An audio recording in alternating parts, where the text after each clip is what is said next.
Hello दोस्तों, हमारा आज का टॉपिक है ब्याज निकालना सीखें।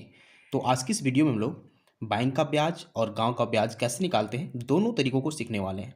तो आप इस वीडियो में अंत तक बने रहिए ताकि आपको कोई भी कन्फ्यूजन ना बने। तो चलिए स्टार्ट करते हैं। देखिए, किसी भी प्रकार का ब्याज निकालना हो, आ तो बैंक का ब्याज निकालना हो, आ तो फिर गाँव का ब्याज निकालना हो, हमें कम से कम 3 चीज़ें पता होनी चाहिए।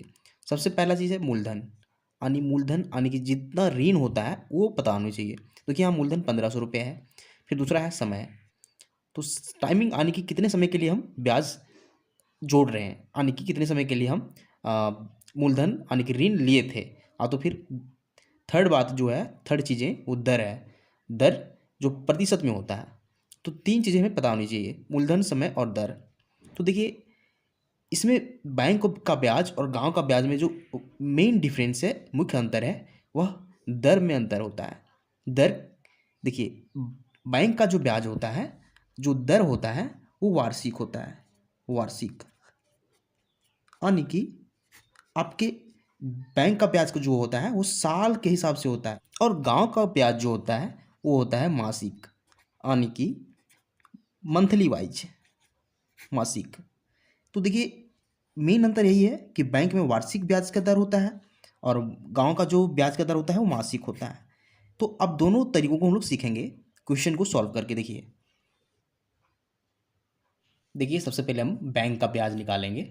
तो हमें दिया गया है मूलधन 1500, समय 5 महीना और दर 4%।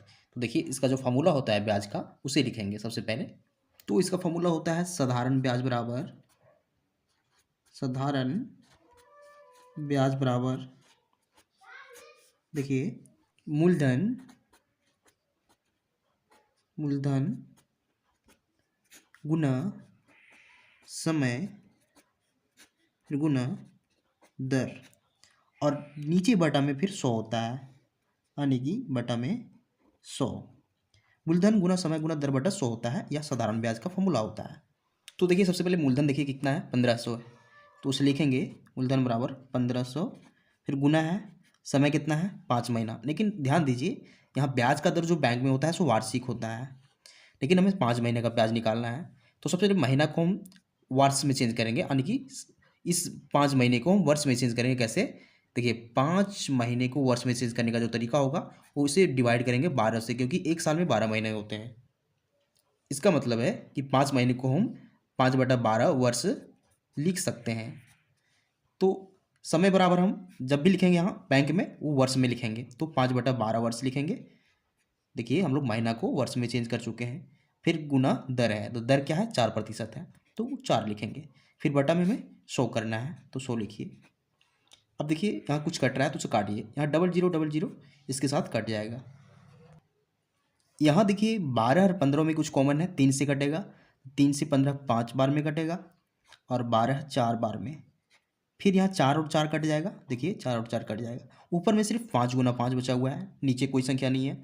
तो 5 गुना 5 कितना हो जाएगा, 25 हो जाएगा।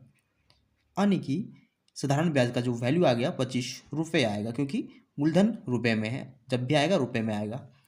तो इसका मतलब है कि बैंक का जो ब्याज आएगा वो 1500 रुपये का 5 महीने में 4% की दर से 25 रुपये आएगा। अब हम लोग इसी डेटा को, यही मूलधन, यही समय और यही दर का हम लोग गांव का ब्याज निकालेंगे। देखिए कैसे, सेम फॉर्मूला लगाएंगे, साधारण ब्याज बराबर मूलधन गुना समय गुना दर बटा 100। तो देखिए लिखेंगे साधारण ब्याज बराबर, देखिए मूलधन कितना है 1500, तो 1500 लिखिए। फिर गुना में फिर समय, समय 5 महीना है, तो यहाँ 5 का 5 ही लिखिए, क्योंकि यह मासिक दर है और यहाँ वार्षिक था, यानी कि यहाँ 12 से डिवाइड करने का कोई ज़रूरत नहीं है। आप 5 का 5 लिखिए, क्योंकि हमें मासिक ही निकालना है और यहाँ समय माह में ही दिया गया है। तो अब 5 लिख चुके हैं समय का वैल्यू, गुना दर लिखेंगे तो दर 4% है, तो गुना 4 लिखेंगे। फिर बटा में हम लोग 100 लिखेंगे।